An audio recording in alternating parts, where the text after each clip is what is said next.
نحمده ونصلي ونسلم على رسوله الكريم أما بعد فأعوذ بالله السميع العليم من الشيطان الرجيم بسم الله الرحمن الرحيم لقد كان لكم في رسول الله أسوة حسنة۔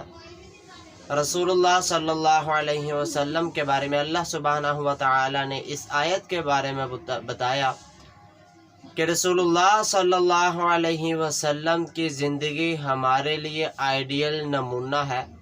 آپ علیہ السلام ہمارے پیشوا ہیں، رہنما ہیں، ہمارے لیڈر ہیں۔ ہمیں اپنی زندگی کو سیدھا کرنا چاہیے، رسول اللہ صلی اللہ علیہ وسلم کو اپنا آئیڈیل مانتے ہوئے اور ان کی زندگی کی اتباع کرتے ہوئے، ان کی باتوں پر عمل کرتے ہوئے۔ تو اگر آپ دنیا میں بھی کامیاب ہونا چاہتے ہیں اور آخرت میں بھی کامیاب ہونا چاہتے ہیں تو میں آپ کے لیے ایک پیغام لے کے آیا ہوں جس سے ہم سب جو ہیں دنیا میں بھی کامیاب ہو سکتے ہیں اور آخرت میں بھی کامیاب ہو سکتے ہیں۔ وہ کام کیا ہے؟ غور کیجئے کہ رسول اللہ صلی اللہ علیہ وسلم عرب کے علاقے میں مبعوث کیے گئے، تو آپ علیہ السلام جب مبعوث کیے گئے تو عرب کی اس وقت حالت کیا تھی؟ عرب میں اس وقت جہالت کا دورہ تھا، بدو لوگ تھے، لوگ جہنم کے کنارے پر کھڑے تھے، زنا عام تھا، چوری عام تھی، بدکاری عام تھی، ادب و احترام نہیں تھا، شراب نوشی عام تھی، ہر برائی اس معاشرے میں پائی جاتی تھی۔ تو اللہ رب العزت نے رسول اللہ صلی اللہ علیہ وسلم کو ان عرب کے لوگوں میں مبعوث فرمایا۔ تو رسول اللہ صلی اللہ علیہ وسلم نے ان لوگوں کو جینے کا طریقہ سکھایا، سلیقہ سکھایا۔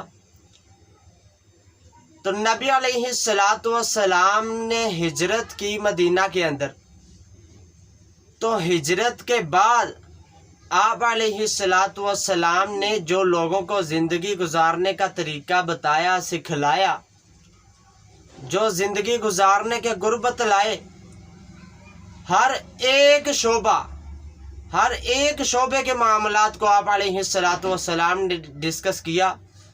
کوئی ایک بھی شعبہ ایسا نہیں جسے کرنے کا آپ علیہ السلام نے کام نہ بتلایا ہو، جسے کرنے کا آپ نے طریقہ نہ بتلایا ہو، چاہے وہ کاروباری معاملات ہوں، رہن سہن ہو، مساجد و مدارس ہوں، چاہے ہمسایوں کے ساتھ سلوک کرنا ہو، ہر ایک معاملے کا آپ علیہ السلام نے نوٹس لیا، ہر ایک کام کا طریقہ بتلایا۔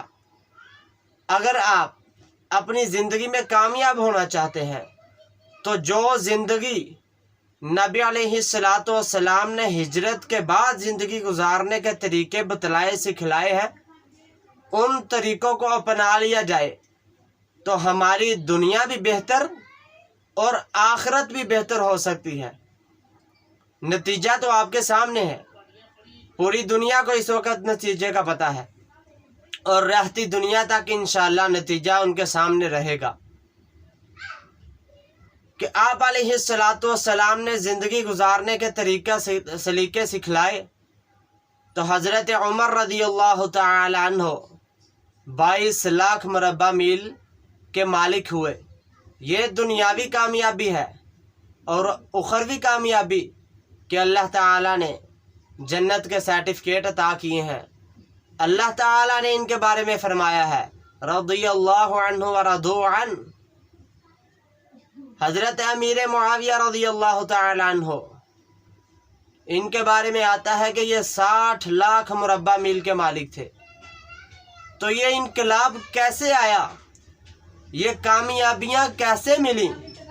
یہ تو پڑھنا لکھنا نہیں جانتے تھے، ان کو تو کچھ آتا نہیں تھا، یہ دیہاتی لوگ تھے، نبی علیہ السلام کے طریقے کے مطابق آپ علیہ السلام کی اطاعت کی، اتباع کی، آپ علیہ السلام نے جو زندگی گزارنے کے گر بتلائے، طریقے سکھلائے، اللہ کی عبادت سکھلائی، معاملات کے ڈھنگ سنگ طریقے سکھلائے، تو آپ علیہ السلام کی اتباع اور اطاعت کی وجہ سے کامیابی اس طرح ملی کہ 60 لاکھ مربع میل کے مالک ٹھہرے۔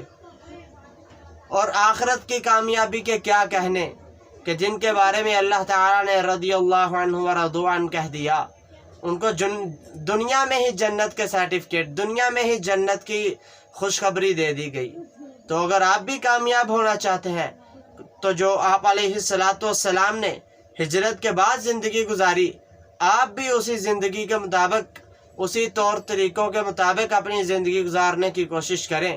اللہ تعالیٰ سے دعا ہے کہ اللہ تعالیٰ ہمیں عمل کرنے کی توفیق عطا فرمائے، دنیا میں بھی کامیابیاں عطا فرمائے اور آخرت میں بھی کامیابیاں عطا فرمائے۔ وآخر دعوانا ان الحمد للہ رب العالمین۔